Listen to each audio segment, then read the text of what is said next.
Hello, Ram Ram ji. सभी को गणेश चतुर्थी की हार्दिक शुभकामनाएं। कल 17 तारीख को है। सभी बहनें, काकी, ताई गणेश चतुर्थी की यानी सकट चौथ माता की कहानी सुने और बरती रहें। तो मैंने सोचा क्यों नहीं आप सब के लिए कहानी ही सुना दूं। तो सभी ध्यान से सुना रही हूँ। कल जब आप बरती रहो तो कहानी सुन के व्रत पानी पूनी पीना है। सुन लो। एक साहूकार और एक साहूकारनी थे। वह धर्म पुण्य को नहीं मानते थे, जिसके कारण उनके बच्चा नहीं हुआ। एक दिन पड़ोसन सकट चौथ की कहानी सुन रही थी। तब साहूकार ने उसके पास जाकर बोली, तुम क्या कर रही हो? वह बोली कि आज चौथ का व्रत है, इसलिए कहानी सुन रही हूँ। तो साहूकारनी बोली कि चौथ का व्रत करने से क्या होता है? तब वह बोली कि अन्न धन सुहाग हो, बैठा हो, बेटा हो। तब साहूकार की बहू बोली कि यदि मेरा गर्भ रह जाए तो मैं 1.25 सेर तिलकुट करूंगी और चौथ का व्रत भी करूंगी।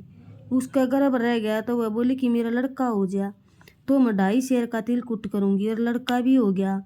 वह बोली कि हे चौथ माता, मेरे बेटे का ब्याह हो जाएगा तो 1.25 सेर का तिलकुट ही करूंगी। तो बेटे का भी ब्याह भी तय हो गया और उसने तिलकुट ना करया। तब विनायक महाराज ने सोचा, यानी गणेश जी ने सोचा कि इसका गर्भ हो रहा है जब से रोज तिलकुट कब है और ईब तक इसने वो नहीं कराया, ब्याह की कहने लग गया। तो इसके बेटे ने फेरा पता ही ले लूँगा।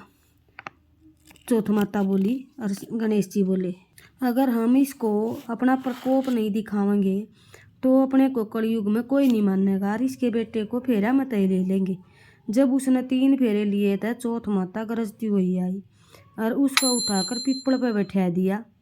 हाहाकार मच गया सारे का और उसको ढूंढने लग गए, परंतु वो कितने भी ना मिले। लड़कियां घन घोर पूजन गाँव में से बाहर दूब लेने के लिए जाया कर दी। जब वह कहता आ मेरी अर्ध ब्याही है, बात सुनकर वह लड़की सूख कर कांटे की डाल होगी। तब लड़की की माँ बोली, मैं तने इतना बढ़िया खान पीन न दूँ, ओढ़न पहन न दूँ, फिर भी तू क्यों सूखती आव है?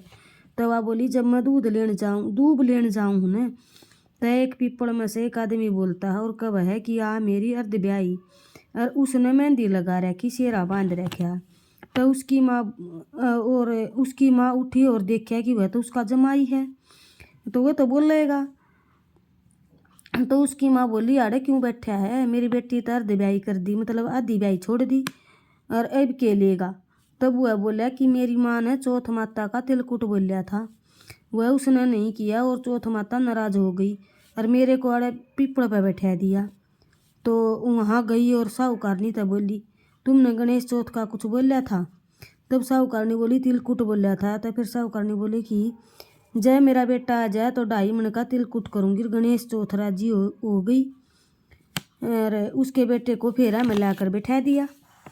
बेटे का विवाह हो गया। तब उन लोगों ने 2.5 मन का तिलकुट कर दिया और बोली कि हे चौथ माता, तेरे आशीर्वाद से मेरे बेटे का और बहू घर आएगी, जिसमें हम हमेशा तिलकुट करके व्रत करूंगी। सारे नगर में ढंढोरा पिटवा दी कि सारे तिलकुट करके और चौथ माता का व्रत करियो। कहते सुनते परिवार का करना और जो जो चौथ का उजमन करे वे के का करें। विनायक जी यानी गणेश जी की कहानी सुने। तो ये चौथ माता जैसे साहूकार के बहू बेटे घर पाए, उनकी सुनी, सारी मनोकामनाएं पूरी हो रही, वैसे ही कब सभी की करो जय हो चौथ माता। तो इसके साथ गणेश जी की कहानी भी सुनते हैं। जब ये कहानी लगे है, उन्हें लगे तो मैं इसके साथ गणेश भगवान जी की भी कहानी बनाऊंगी और डालूंगी। बोलो श्री गणेश जी महाराज की जय हो। एक बार गणेश जी अपने हाथ में 1 चम्मच चावल और 1 चम्मच दूध ले लिए घूमते हैं। तो थोड़ी सी चीनी ले रहे हैं। सब तक हैं कि मेरी खीर बना दो, मेरी खीर बना दो। तो गणेश जी महाराज ने सब देख कर कहा, 1 चम्मच चावल में क्या खीर बनेगी और थोड़ी से दूध में और थोड़ी सी चीनी में? कोई नहीं लेंदा गणेश जी महाराज का दूध न चीनी न चावल। तो एक बुढ़िया दौड़ चले गया कि ये बुढ़िया माई मेरी खीर बना दे। तो बुढ़िया भी शुरू में तनाट गई, इतने में क्या बनेगा? बुढ़िया ने फिर बोला, माई कोई लेंदा, तू तो ले ले। बुढ़िया की बहू तो बोली, बुढ़िया जाए कटोरी लिया, चाहे गिलास लिया। तो गणेश जी बोले, इस कटोरी गिलास में क्या होगा माई? पतीला लिया बड़ा सारा। और पतीला लिया, बोला इतना दूध खातर पतीले का क्या काम है? बोला तू पतीला लिया। वो पतीला ठड्डा भर गया और बना मेरी खीर। तो खीर बना दी उसने। तो जब खीर बनाने लगी ने बुढ़िया की बहू पर डटाए कौन गया खीर बना के। गणेश जी महाराज आए, वह बोली बुढ़ी के आजा गणेश जी मिले खीर बनेगी। बोले मैं यूँ आया खीर थोड़ी देर में आऊँगा माई इतना बना ली। तो इतना वह खीर तैयार होगी। बुढ़िया की बहू थी चठोरी, उस पर डटाए ना गया खाए बिना। उसने अपनी खीर गालन लगी, खाने लगी तो छीटा लग गया धरती में। तो फिर गणेश जी महाराज आए कि बुढ़िया माई बन गई मेरी खीर। तो बुढ़िया बोली हाँ तेरी खीर बन गई, आजा जी मिले। तो गणपति जी महाराज बोले कि ये बुढ़िया माई मैं तो जब जीम लिया जब आपकी बहू ने जिम्या। बोला मेरी बहू ने जीम लिया, खां तेरी बहू ने गाल कर ने और जीम लिया। तो उसने 3 छीटे लाग गए नीचे धरती में। तो मैं उसी टेम में मेरा भोग लग गया। बोला फिर इतनी खीर का क्या करें। बोला बुढ़िया माई आप जिमो और अपने परिवार ने जमाओ और जितना भी गांव है ना सारे गांव न जमाओ। वह खीर इतनी होगी।